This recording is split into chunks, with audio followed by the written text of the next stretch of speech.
So a lot of these people are labeled as they're labeled terrorists by one government or the other, or many governments. What would you Hmm. say about that label in general? About what is a terrorist to you? I mean, you're representing these people, you're getting to know them. You said with Marzouk, you had 1,000 hours of conversation with him. I would imagine 4 nights a week for 2 years. You got to know him quite well, and I'm sure he got to know you quite well.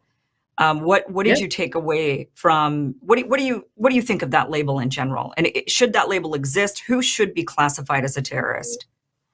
The difference between terrorist and freedom fighter is who wins. That's the history of it. The United States has been filled with terrorists from day one. We committed genocide against millions of North American Indians, and they were labeled as freedom fighters, and people defending themselves were the terrorists. Historically in the West, the difference between terrorist and freedom fighter is who wins. Now, there are clear examples of terrorism.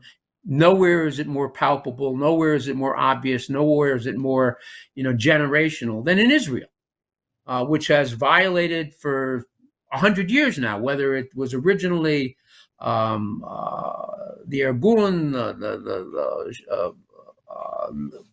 the Stern Gang, whether it was the Haganah, whether it was Palmach, or now it's their great-grandchildren or grandchildren today. The label of terrorism is this like anecdotal tap dance. There's international law. There's the Convention Against Genocide. There's war crimes. There's crimes against humanity. There's ethnic cleansing. That doesn't live or die with the label of terrorism. But the biggest terrorists in the world are those that run from international law because they know they are violating it willingly. I find the paradox of the Nuremberg tribunals, which were established to hold Germany and the Nazis accountable for the mass slaughter of Jews and Christians and Muslims and gay women and men. And it evolved. And all these years later, Israel says it doesn't apply to us. So I don't get involved with terrorism, good guy, bad guy, because, the Irgun, which kidnapped British soldiers, which hung them, which blew up buildings, which bombed hotels, which engaged in a letter campaign, which engaged in the onset of genocide with the Nakba and has never stopped. They're not considered terrorists. Today, Zionists laud them as freedom fighters, as those that resisted them as terrorists. So let's get beyond the label of terrorist.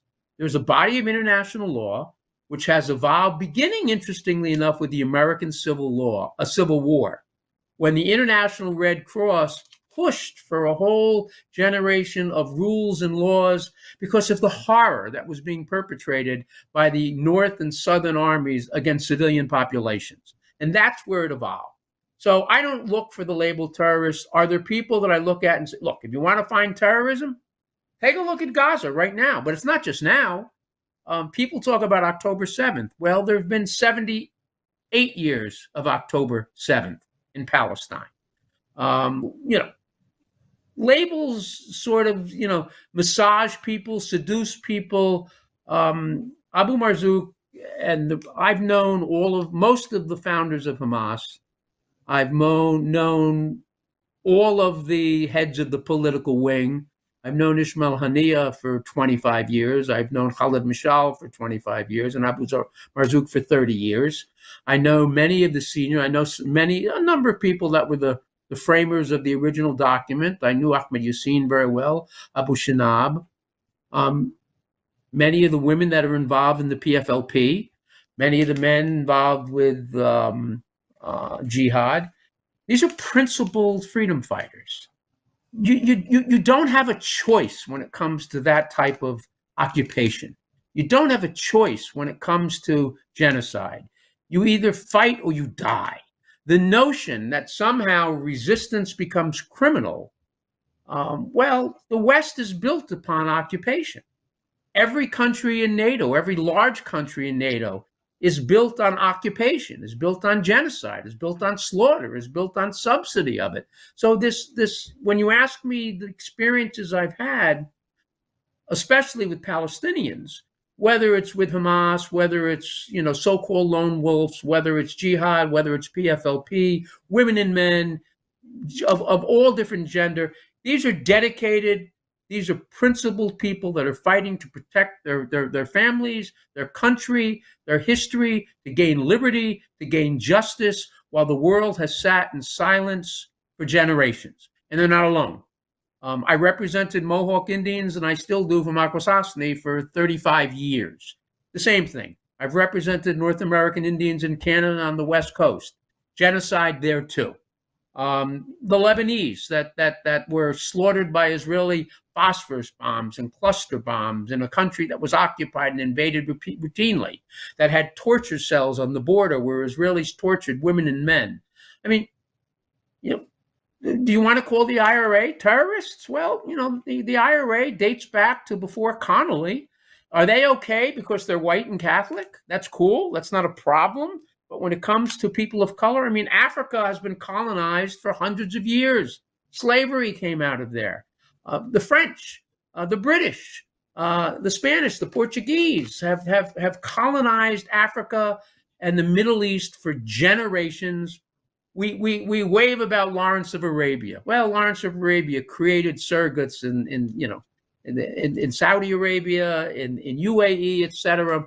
So it's a long answer to your question, but to get back to it, I've met some. Do I consider ISIS terrorists? Yes. Do I consider the IDF terrorists? Yes.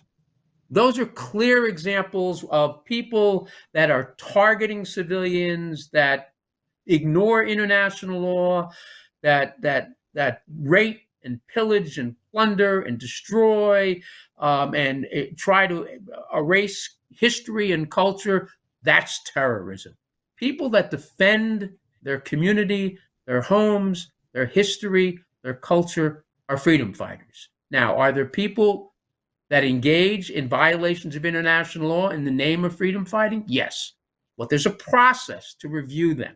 And that process isn't slaughtering 100,000 Palestinian civilians, 70% of whom are children and toddlers and women and the elderly. There's international laws. And if we're to have any semblance of justice worldwide, you either have laws, they apply across the board, or they don't. So getting back to the history, particularly of the West, the difference between freedom fighter and terrorist, for them, is who wins.